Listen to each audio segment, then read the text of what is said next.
எல்லாரும் எப்படி இருக்கீங்க? Happy morning to all. இன்னைக்கு ஒரு சுவையான ஒரு ரெசிபி, மட்டன் சீரக சம்பா கஞ்சி. இது ஒரு வித்தியாசமான ஒரு கஞ்சி. அது எப்படி செய்யலான்னு பார்க்கலாம்.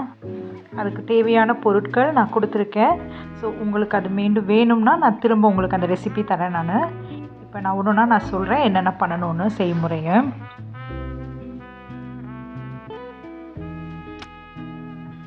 ஒரு பேனில் கொஞ்சமாக உங்களுக்கு தேவையான ஆயில் எப்படின்னு போட்டுக்கலாம். அதுக்கப்புறம் கொஞ்சமாக பட்டர், ஒரு 1 டேபிள் ஸ்பூன் பட்டர் போட்டால் போதும்.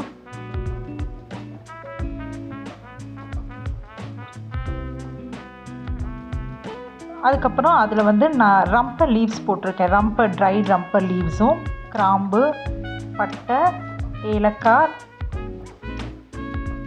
கொஞ்சமாக சோம்பு. இது நல்லா கொஞ்சம் ஃப்ரை ஆகிற வரைக்கும் வெயிட் பண்ணிவிட்டு, அதுக்கப்புறம் வெங்காயம் ஒரு ½ ஸ்லைஸ் வெங்காயம் இருந்தால் போதும். அதை கொஞ்சமாக மிதமான தீயில் வதக்கிட்டு, அதுக்கப்புறம் ரெட் சில்லி, அதாவது நம்ம சிகப்பு பச்சை மிளகாலே சிகப்பாக இருக்கும்ல, அந்த சிகப்பு அது கொஞ்சம் நம்ம ஏன்னா இதில் நிறைய மசாலா போட மாட்டோம் இல்லையா, அதுக்காக நான் யூஸ் பண்ணுறது இது. உங்களுக்கு வேணும்னா நீங்கள் பச்சை மிளகா போட்டுக்கலாம். அதுக்கப்புறம் கருவேப்பிலை கொஞ்சம், ரொம்ப வதக்கணும்னு இல்லை, லைட்டாக வதக்கினா போதும். அதுக்கப்புறம் இஞ்சி பூண்டு, அதுவுமே ரொம்ப இஞ்சி பூண்டு இல்லை, ஒரு 1 டேபிள் ஸ்பூன் இஞ்சி பூண்டு போட்டு அதையும் அப்படியே லைட்டாக வதக்கிட்டு கொஞ்சம் ஒரு 2 மினிட்ஸ்க்கு நம்ம வெயிட் பண்ணுவோம்.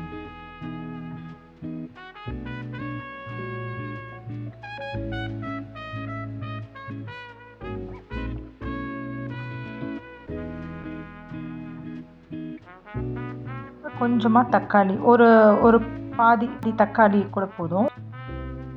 அதையும் வதக்கிட்டு, ரொம்ப வதக்கணும்னு இல்லை, ஒரு லைட்டாக கொஞ்சம் வதக்கினா போதும்.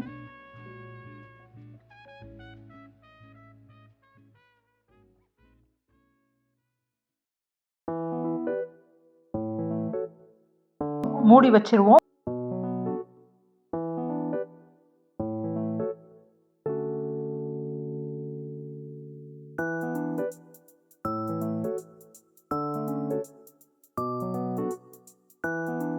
அதுக்கப்புறம் கொஞ்சமாக கொத்தமல்லி, கொஞ்சம் புதினா, ஒரு கைப்பிடி அளவு போதும். அதையும் ரெண்டையும் போட்டு நல்லா வதக்கி அது எதுக்கு போடுறதுன்னா கஞ்சி யூஸ்வலாக ஃப்ளேவர் கொடுக்கறதுக்காக.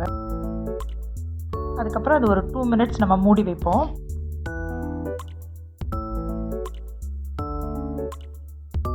அதுக்கப்புறம் நமக்கு தேவையான வெஜிடபிள்ஸ் போட்டுக்கலாம். யூஸ்வலாக லைக் ஒரு கேரட்டு, பீன்ஸு, அந்த மாதிரி நமக்கு தேவையான கொஞ்சமாக பீன்ஸு, ஒரு கைப்பிடி, எல்லாமே ஒரு கைப்பிடி அளவுக்கு போட்டுட்டா இன்னும் கொஞ்சம் நம்ம அந்த கஞ்சி டேஸ்ட் கொடுக்கும்.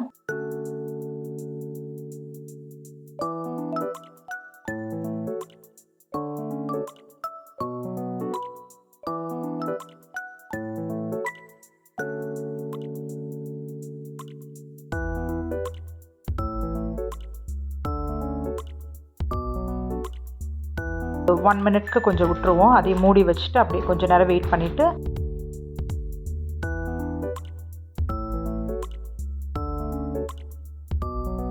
ஸோ கொஞ்சம் மஞ்சத்தூள், ஒரு 1 டேபிள் ஸ்பூன் மிளகாய்த்தூள், நான் ஹோம்மேட் மிளகாய்த்தூள், இது நாங்களே வீட்டில் செய்கிற மசாலா.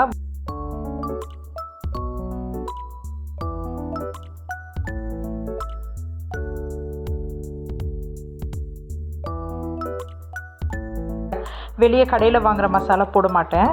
ஸோ இது நம்ம வீட்டில் செய்கிற மசாலா கொஞ்சம் ஒரு 1 டேபிள் ஸ்பூன் போட்டால் போதும். வேறு மசாலா நம்ம போடுறதில்ல. ஸோ நம்ம அதுக்கு தான் பச்சை மிளகா போடுறது. ஸோ கொஞ்சம் உப்பு, தேவையான அளவுக்கு உப்பு போட்டுக்கணும். போட்டும் அதையும் கொஞ்சம் வதக்கிட்டு,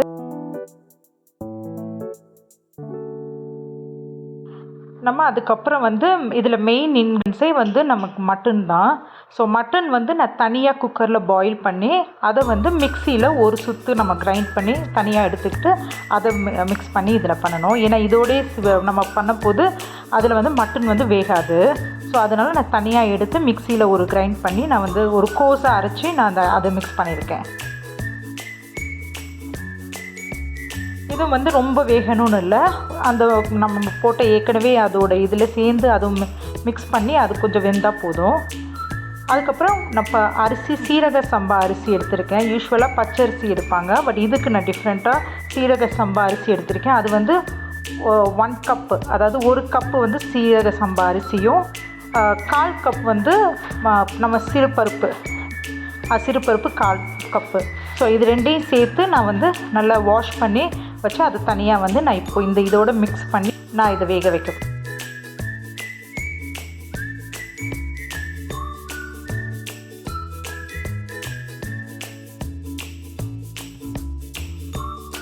இப்போ நம்ம மட்டன் வேக வச்சோம் இல்லையா, அதில் வந்து கொஞ்சோண்டு இருக்கிற அந்த மட்டன் தண்ணியை வந்து நான் அதில் மிக்ஸ் பண்ணுறேன். ஏன்னா அதோட டேஸ்ட்டுக்காக நம்ம அதை யூஸ் பண்ணுறோம். நான் வந்து இப்போ இதுக்கு ஏற்ற மாதிரி நம்ம 1:1 ரேஷியோ வந்து நம்ம யூஸ்வலாக போடுற மாதிரி தண்ணி இப்போ நான் வந்து எப்படி போட்டிருக்கேன்னா, இது வந்து ஒரு 10 மடங்கு நம்ம தண்ணி ஊற்றணும். அப்போ தான் வந்து அந்த அரிசி பருப்பு எல்லாமே கஞ்சின்றது வந்து நம்ம அது வந்து தண்ணியாக கஞ்சி மாதிரி குடிக்கிறதுக்காக கொஞ்சம் எக்ஸ்ட்ரா நம்ம தண்ணி எவ்வளோ வேணுமோ நம்ம அதை ஊற்றிக்கலாம். அதுக்கப்புறம் அந்த தண்ணி வெந்ததுக்கப்புறம் நம்ம மெதுவாக ஹை ஃப்ளேமில் ஒரு 5 மினிட்ஸ் வச்சுட்டு அதுக்கப்புறம் திரும்ப நம்ம மூடிட்டு அதை வந்து ஒரு லோ ஃப்ளேமில் 1/2 ஹவருக்கு நம்ம வேக வைக்கணும்.